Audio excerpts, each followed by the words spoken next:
Welcome back to the Tracy Take. I'm Tyler here with my brother Ryan. Today we are doing the Niners 7-round mock draft review.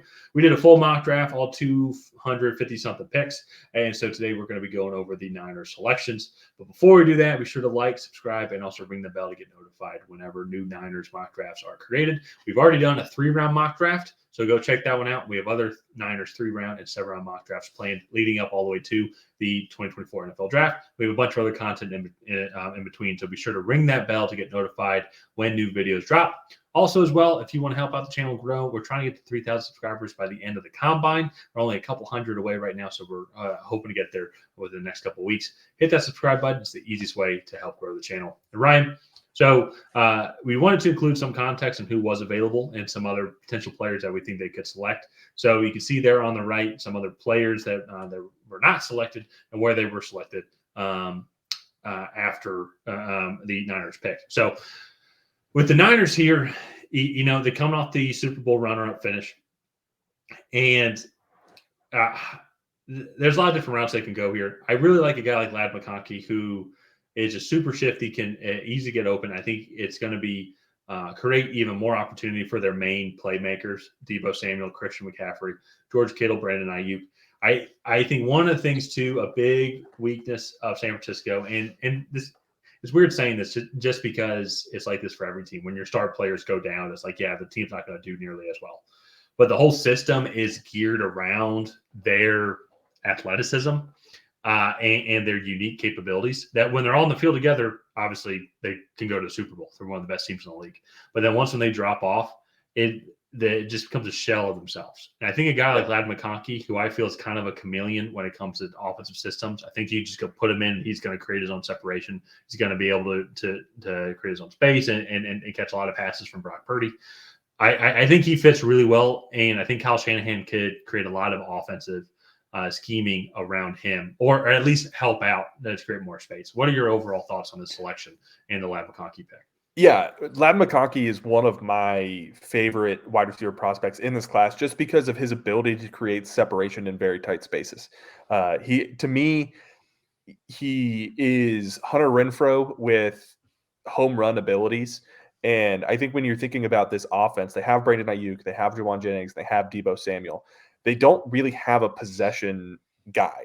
The guy that's going to run those like whip routes, the routes like kind of right by the line of scrimmage. And to me, Ladd McConkey is going to be that guy for you, but he also has the YAC ability and the speed to take those catches to the house. So I think if you throw him into this offense, I really like what he's able to do. Also, there are rumors circulating that Brandon Ayuk could potentially be leaving via a trade. He is a free agent next year, and I don't know if the 49ers are going to want to extend him or obviously they want to, but like I don't know if they will based off of cap situations and whatnot. But and then Juwan Jennings, I believe, is a free agent this year.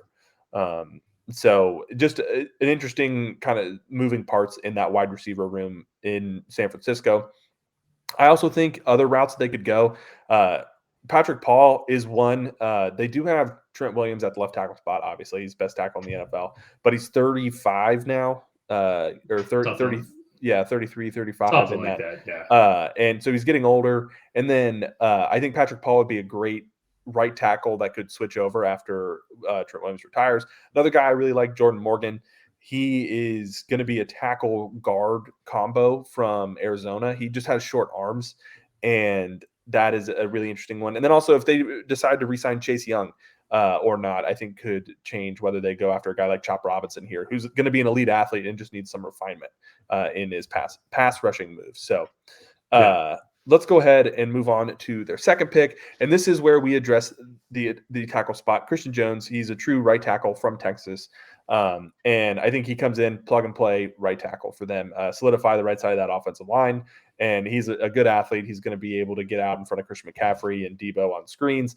I like this pick. He's a big guy. He's going to block. And I think we all saw some of the flaws in that offensive line in the Super Bowl. So, well, and I think that's another potential option as well. Then if you go Cedric Von Pron, is I think one of the key flaws, it seemed like that interior offensive line wasn't nearly as great as they would like it to Yeah. be. So if you go get a guy like him, Zach Zinter also is another guy. He was taken about 30 picks later in this mock draft. But I feel like just kind of as of recording this, I feel like he's slowly working his way up the draft board. And in this late second round, I could see a team taking a flyer on him, being like, "Look, we know what he can project to be. We need to work on his leg and obviously and get that time." But I could see him coming in and also being a major improvement overall on the San Francisco 49ers interior offensive line. Yeah, no, for sure. So Yeah. let's move on, though, to the third round pick at pick 94. This is where we have Peyton Wilson, the linebacker from NC State, coming off the board. Curious to see 49ers fans' reactions here. Dre Greenlaw? No. Yeah, it was Greenlaw. Yeah, Dre Greenlaw tore his Achilles early on in the Super Bowl, which clearly affected that game. And I think going and getting a guy like Peyton Wilson who can play a similar style. Obviously, nobody is going to be the exact style of Dre Greenlaw, but getting a guy like this, versatile guy, he can come downhill. He's a really nice size at 6'4", 235. He has the speed and the ability to cover linebackers if you need him to, come downhill in the run game and drop back into zones very well as well. And I don't actually think now he'll be here at 94. I think he's probably a little bit more of a second round prospect here, kind of up with Edrin Cooper and Jeremiah Trotter. Those are the two top guys in this class, and I think he's right there with them. So this would be a really good value here if he's available at 94, but I am in the camp that he's probably moving up draft boards a little bit. Yeah. I don't want to speak for yourself, Ryan, but I think with our the first two picks that we got, I think we kind of addressed to me the major needs. I would say for the Niners here was good, like another offensive weapon here. With whatever happens with Brandon Ayuk, and then also to address that offensive line with the best offensive lineman that they feel. So kind of from here on out, though, there's not really too much else that's wrong with this team. And like as what you said, which is why we decided to go on the linebacker position, and a guy like Peyton Willis still being there, thought it was a good fit. But I could there was serious thought about going over Cade Stover as well, just because George Kittle's getting a little bit older in age as well, and he'd be a good receiving tight end. A guy like McKinley Jackson also too. You know, plug him in on a defensive line and just have another just big guy right there to help provide some good pressure. Give Nick Bosa some more one-on-one opportunities. So from here on out, and then even into kind of as we go on to our day 3 picks, it's there's one more. Sorry. Oh, there is one more. They have a third round pick story, and it's Michael Hall, the defensive tackle from Ohio State. He kind of like McKinley Jackson is that interior pass rusher to go next to Nick Bosa to get him some more one-on-one matchups. They got Javon Hargraves last year. Javon Kinlaw is on the team. I believe he's in a contract year now or next year. But again, this is just a good depth piece, best player available mentality. And I really like this fit just to kind of continue to beef up the inside of that defense. So now let's move on to our day 3 picks where they have a crap ton. So I'll go through the 4th and 5th round picks here really quick. Jaden Hicks, the safety, Layden Robinson addressing the interior of that offensive line here. I think that's a really solid value, guy from Texas A&M. And then Theo Johnson, George Kittle, I'm not worried about him moving on in the next year or two, but eventually I think you have to have guys that can come in and help produce as well, just to keep George Kittle fresh in the moments that you do need him. Yeah. And I think Theo Johnson is that guy, kind of more of a height, weight, speed prospect, just because I don't think Penn State really used him properly, but a really solid tight end prospect as well. Well, and also on top of that, they did get Cameron Latu last year. And so if he doesn't pan out, still just adding some good tight end depth there. And you have so many picks, and this is where it's like that kind of best player available mentality. Yeah. And so you can kind of say the same here for these next couple of picks with Jason McClellan, Jaquan Shepard, and Jalen Harrell as well. Obviously, they have a running back. His name's Christian McCaffrey. He's pretty good. They're set at cornerback position, I would say, but I think just providing good depth. And here we even had our 7th round pick. Daquan Hardy was also a cornerback as well. So, and then even Jalen Harrell, you mentioned this as well. What's going to happen with Chase Young? So go and get athletic guys like this at minimum could be depth pieces,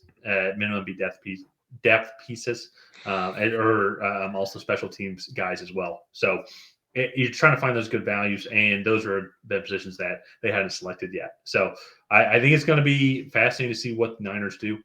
They haven't had first round picks, I feel like, for some time now. Yeah. Thanks to that Trey Lance trade, that I think that they're thankful they drafted Brock Purdy for.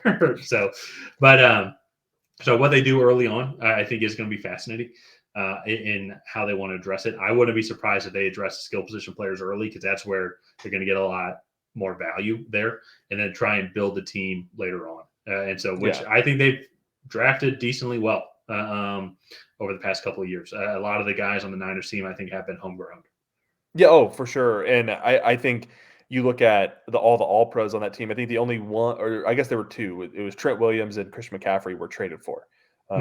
And I think they do not regret trading for those pieces in the slightest. So I'm really intrigued to see what the 49ers do going forward in free agency and the draft. They have some critical guys in free agency, and could get some really good talent in this draft. This is a really deep draft class. So let's go ahead and wrap up this 49ers mock draft here.